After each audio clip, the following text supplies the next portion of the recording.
આદિવાસી બજેટમાંથી અમૃત મહોત્સવો કાઢે છે, વિકાસ મહોત્સવો કાઢે છે, ગૌરવ યાત્રાઓ કાઢે છે અને પોતાના તાઇફાઓ કરે છે, ત્યારે હવે આપણે બધાએ જાગી જવાનું છે અને આ સરકારને 2027માં ઉખાડીને આપણે ફેંકી દેવાની છે।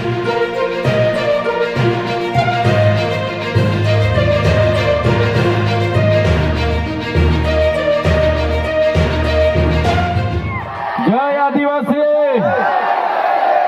जय जोहार, उल गुलान, उल गुलान, उल गुलान, जिंदाबाद बोलो जिंदाबाद। पाछड़ वाला भाईओ भूख लागी छे के शू, थाकी गया के शू?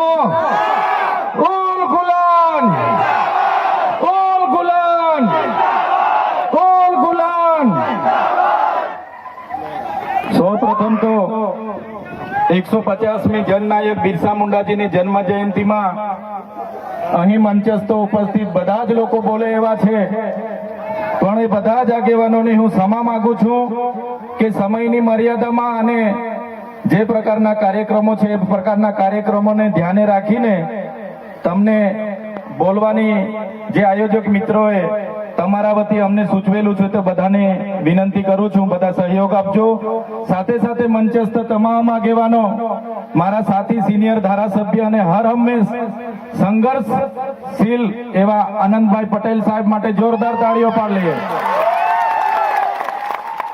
એવા જ આ વિસ્તારના સાથી આગેવાન એવા શેરખાનભાઈ, ડોક્ટર દયારામભાઈ, દેવેન્દ્રભાઈ, હરિસિંહભાઈ વસાવા, સાથે નિરંજનભાઈ વસાવા, પિયુષભાઈ પટેલ, યુવરાજસિંહભાઈ જાડેજા, રજનીભાઈ વસાવા, વનરાજભાઈ વસાવા અને આ વિસ્તારના દરેક પદાધિકારીઓ, તાલુકા પંચાયતના, જિલ્લા પંચાયતના સભ્યશ્રીઓ, સરપંચશ્રીઓ, પૂર્વ સરપંચશ્રીઓ, મુખીઓ, પટેલો, સંતો, મહંતો, વડીલો, આગેવાનો, માતા બહેનો અને સૌને મારા ઉલ ગુલાન જિંદાબાદ। સાથીઓ, બિરસા મુંડાની વાત આગળના આપણા વક્તા આનંદભાઈએ કરી। એમનો જન્મ 1875માં ખૂંટી જિલ્લાના ઉલહતુ ગામમાં થયો। એક સામાન્ય પરિવારમાંથી એમણે તે વખતે જોયું કે અંગ્રેજો દ્વારા આપણા આદિવાસીઓની જળ, જંગલ, જમીન પર તરાપ મારવામાં આવે છે, આદિવાસીઓ પર કરવેરા નાખવામાં આવે છે અને 1899માં મુંડા વિદ્રોહ અંગ્રેજો સામે થયો। એની નેતાગીરી બિરસા મુંડાજીએ લીધી અને એમાં એમની ધરપકડ કરવામાં આવી। ઘમાસણ યુદ્ધો થયા, એક બાજુ તીરકમઠા ભાલા, એક બાજુ ગોળીબાર થયું અને એમને જેલમાં પૂરવામાં આવ્યા અને માત્ર 25 વર્ષની ઉંમરમાં જેલમાં એમનું મૃત્યુ થયું અને સેનામાંથી મૃત્યુ થયું છે એના આજ દિન સુધી કોઈ પુરાવા આપણને મળ્યા નથી। ત્યારે સાથીઓ, આ બિરસા મુંડાનો ધ્યેય આદિવાસી સ્વાયત્ત રાજ, આદિવાસી સ્વતંત્ર રીતે સ્વમાનભેર શેરની જેમ જીવે એવો ધ્યેય હતો। તમને ને અમને બધાને ઇતિહાસમાં ભણાવવામાં આવ્યો ઉત્ક્રાંતિવાદ, ચાર્લ્સ ડાર્વિનના ઉત્ક્રાંતિવાદના સિદ્ધાંતોમાં જણાવવામાં આવ્યું કે જ્યારે આ પૃથ્વી પર માનવી સભ્યતાનું ઉત્પન્ન થયું ત્યારે આદિમાનવ તરીકે સૌપ્રથમ પૃથ્વી પર આદિવાસીઓ આવ્યા। શરૂઆતમાં પેડાની શોધ થઈ, અગ્નિની શોધ થઈ, ધાન્યની શોધ થઈ, ખેતીની શોધ થઈ અને બધા ખેતીની શોધની સાથે સાથે પરિવારો સાથે રહેતા થયા। પરિવારો સાથે રહેતા થયા એટલે નાના નાના ગામો, નાના નાના કબીલાઓ બન્યા અને એ કબીલાઓના મુખીઓ બન્યા, સરદારો બન્યા અને શાંતિથી પ્રકૃતિ સાથેનું એમનું જીવન ચાલુ હતું। એ દરમિયાન આ દુનિયામાં સંપત્તિ માટે લડાઈ થઈ, સત્તા માટે લડાઈ થઈ, સ્ત્રીઓ માટે લડાઈઓ થઈ અને એમાં એ લોકોની જે સભ્ય સંસ્કૃતિ પોતાને માનનારા સમાજ દ્વારા આદિવાસી સમાજના એક કબીલાઓ પર આક્રમણો થયા। સામદામ દંડભેદ નીતિ અંતર્ગત જ્યારે આપણો આદિવાસી સમાજના એ લોકો સરેન્ડર નહીં થયા તો યુદ્ધો કરીને આપણા કબીલાઓ છીનવાઈ ગયા અને આપણું શોષણ થયું, ઘર્ષણ થયું, જળ, જંગલ, જમીનો છીનવાઈ અને તમે જોયું હશે આપણા દેશ પર બહારથી મુગલો આવ્યા, ડચો આવ્યા, હુણો આવ્યા, અંગ્રેજો આવ્યા, પોર્ટુગીઝો આવ્યા, ફ્રેન્ચો આવ્યા, અને આ અંગ્રેજોએ પણ 200 વર્ષ આપણા દેશ પર રાજ કર્યું. એ ઇતિહાસથી લઈને આજ દિન સુધી આદિવાસીઓનું માત્ર ને માત્ર શોષણ થતું આવ્યું છે. ત્યારે આદિવાસીએ આઝાદીની લડતમાં પણ તમે જોયું હશે, તમે બિરસા મુંડાનો ઇતિહાસ વાંચો, તમે ગુરુ ગોવિંદનો ઇતિહાસ વાંચો, ટાટિયા મામા ખાદ્ય નાયકનો ઇતિહાસ વાંચો, તમે માનગઢ ધામમાં થયેલો હત્યાકાંડનો ઇતિહાસ વાંચો, તમે દડવાડામાં પાલ દડવામાં થયેલો હત્યાકાંડનો ઇતિહાસ વાંચો, તો આ ઇતિહાસમાં આદિવાસીઓ અંગ્રેજોને હંપાવ્યા, પણ કૂટનીતિ કરીને અંગ્રેજોએ આપણા લોકોને નરસંહાર કરી અને આપણા વિસ્તારમાં આપણા ક્રાંતિકારી લોકોને શહીદીઓ વહોરવી પડી. દેશના આઝાદીમાં આપણું આટલું મોટું યોગદાન હતું. દેશ આઝાદ થયો, દેશમાં લોકશાહી આવી, લોકશાહીમાં દેશમાં બંધારણ બન્યું અને બંધારણની કલમમાં 444, 244, 13 કમાં આપણા વિસ્તારને 5મી અનુસૂચિ તરીકે જાહેર કરવામાં આવ્યો. એ જ પ્રકારે દેશના આસામ હોય, સિક્કિમ હોય, મિઝોરમ હોય, નાગાલેન્ડ હોય, મેઘાલય હોય, તમામ રાજ્યને અનુસૂચિ 6 અંતર્ગત સમાવેશ કરવામાં આવ્યો. ત્યારે અનુસૂચિ 6 ત્યાં લાગુ કરવામાં આવી અને ગુજરાતમાં આજ દિન સુધી અનુસૂચિ 5 લાગુ કરવામાં નથી આવી. અને આ સત્તામાં બેઠેલા લોકો અનુસૂચિ 5 લાગુ હોવા છતાં પોતાનો સત્તાનો દુરુપયોગ કરીને આદિવાસીઓની જમીનો છીનવી રહ્યા છે, આદિવાસીઓના ખનીજો છીનવી રહ્યા છે, કુદરતી સંપાદનો છીનવી રહ્યા છે. રોડના નામે, ડેમના નામે, આ વિસ્તારમાં કોરિડોરના નામે, જીએમડીસીના નામે, હાઇડ્રો પાવરના નામે, જીઆઈડીસીઓના નામે, સરકારી આવાસોના નામે, સ્ટેચ્યુના નામે આજે આદિવાસીઓને એમની જમીનો છીનવાઈ રહી છે. આજે આખા દેશમાં 80 લાખ આદિવાસીઓ વિસ્થાપિત થયા છે. એ આ સરકારો દ્વારા કરેલી દેન છે સાથીઓ. આજે ગુજરાતમાં, આજે દેશમાં 8% આદિવાસીઓ છે. 2011 ની વસ્તી ગણતરી પ્રમાણે 11 કરોડથી પણ વધારે દેશમાં આદિવાસીઓ છે. આજે ગુજરાતમાં 15% આદિવાસીઓ છે. 1,25,00,000 આદિવાસીઓ ગુજરાતમાં છે. 29 જાતિઓ ગુજરાતમાં આદિવાસીઓની છે. આજે તમે મને બતાવો કયા ક્ષેત્રમાં આદિવાસીઓ 15% છે, બતાવો મને.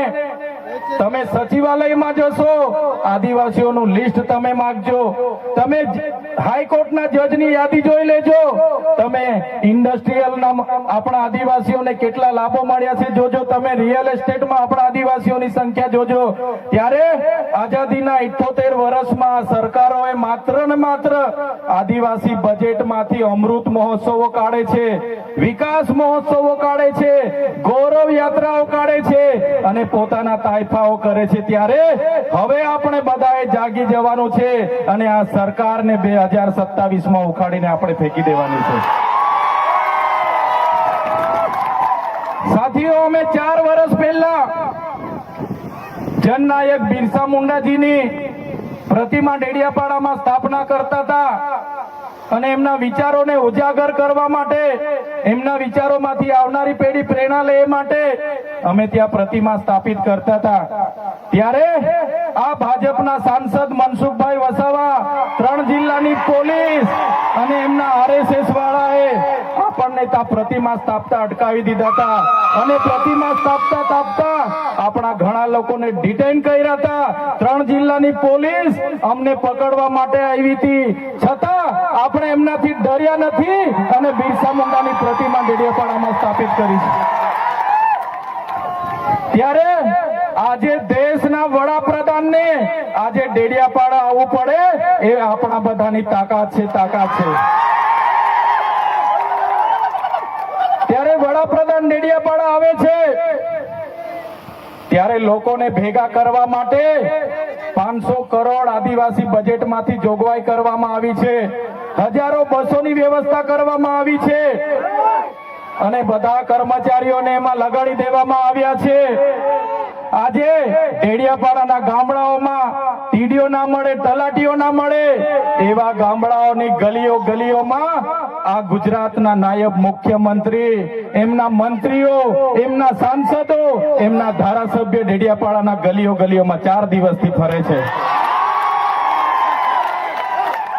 જે લોકો એસી ચેમ્બરોમાંથી બહાર નહોતા આવતા, જે લોકો ગાંધીનગરમાં પડ્યે ફતારીએ રહેતા હતા, એ લોકોને ગામડે ગામડે ફરતા કરી દીધા. એ આપણી બધાની તાકાત છે ભાઈઓ. ત્યારે નરેન્દ્રભાઈ મોદી આપણા કુળદેવી માતાના દર્શને જવાના છે દેવમોગરા. દેવમોગરા એ મહારાષ્ટ્ર, મધ્યપ્રદેશ, ગુજરાત અને રાજસ્થાનના લાખો લોકોનું આસ્થાનું કેન્દ્ર છે. અને દેવમોગરા જઈને રાજનીતિ જ્યારે કરવા માંગે છે, ત્યારે નરેન્દ્રભાઈ મોદીને હું આ મંચ પરથી કહેવા માંગુ છું, તમને જો આદિવાસીઓ માટે હિત હોય, તમે દેવમોગરા જજો, તમે હિજારી લઈને આવજો, તમે મવડાનો ચોખ્ખો દારૂ એક બોટલ લઈને આવજો,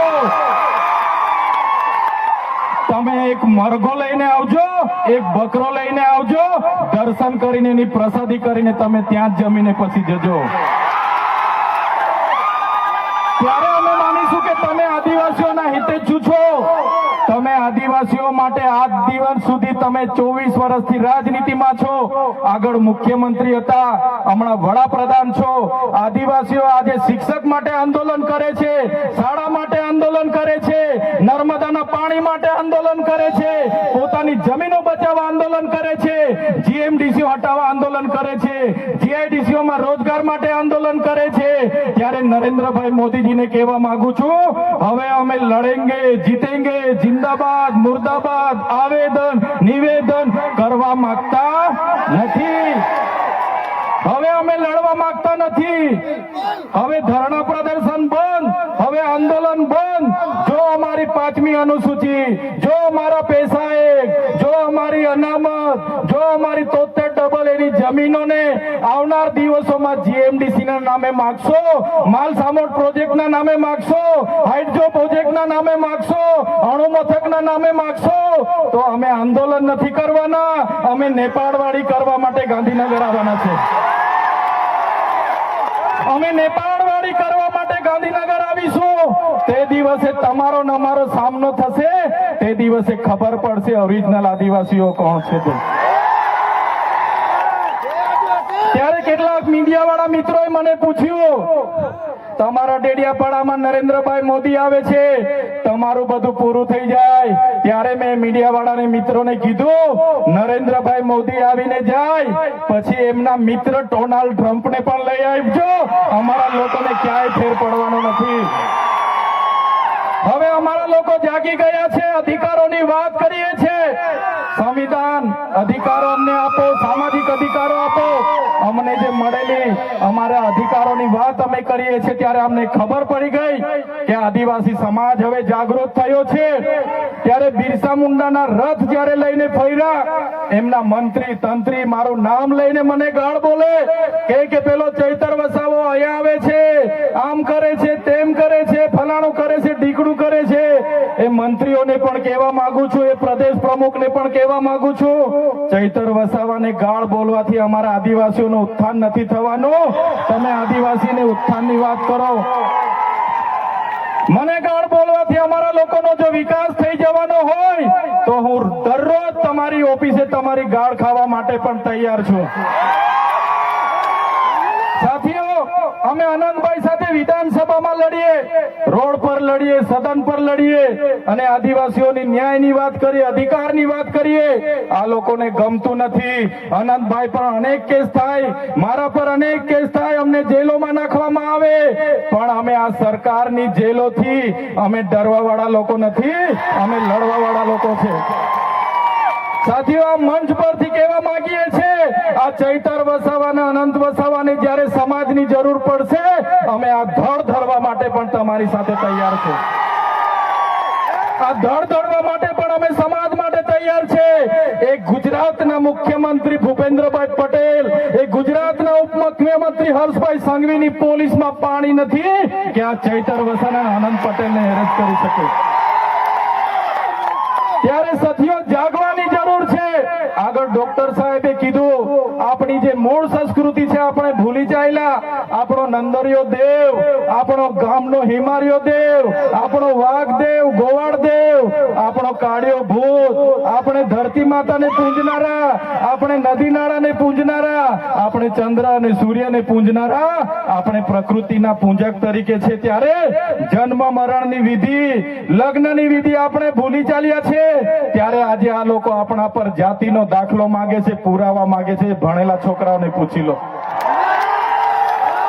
સાથીઓ, જે આપણી રીત પરંપરાઓ છે, આપણો જે પહેરવેશ છે, આપણા પૂર્વજો આઝાદી પહેલા ઓળખી કાઢતા હતા. ગોરા અંગ્રેજો આવ્યા, એમના પહેરવેશ, એમની બોલી પરથી આપણા પૂર્વજો જાણી ગયા કે આપણા દુશ્મન છે. આજે તો આપણે એ લોકોની સંસ્કૃતિ અપનાવતા થઈ ગયા, એ લોકોના પેન્ટ શર્ટ પહેરતા થઈ ગયા, એ લોકોના જીન ટી શર્ટ પહેરતા થઈ ગયા, એ લોકોના બૂટ સૂટ આપણે પહેરતા થઈ ગયા. આપણી બહેનો પણ આજે પંજાબી પહેરતી થઈ ગઈ, ડ્રેસ પહેરતા થઈ ગયા, ચણિયા ચોરી પહેરતી થઈ ગઈ, જીન્સ ટી શર્ટ પહેરતા થઈ ગયા. ત્યારે આવનારા દિવસોમાં આપણો દુશ્મન કોણ છે તે આપણને ખબર પડવાની નથી. ત્યારે આપણે મૌલિક નૈતિક મૂલ્યો આપણે જાળવવા પડશે. આપણી બોલી ભાષા આપણે સાચવવી પડશે.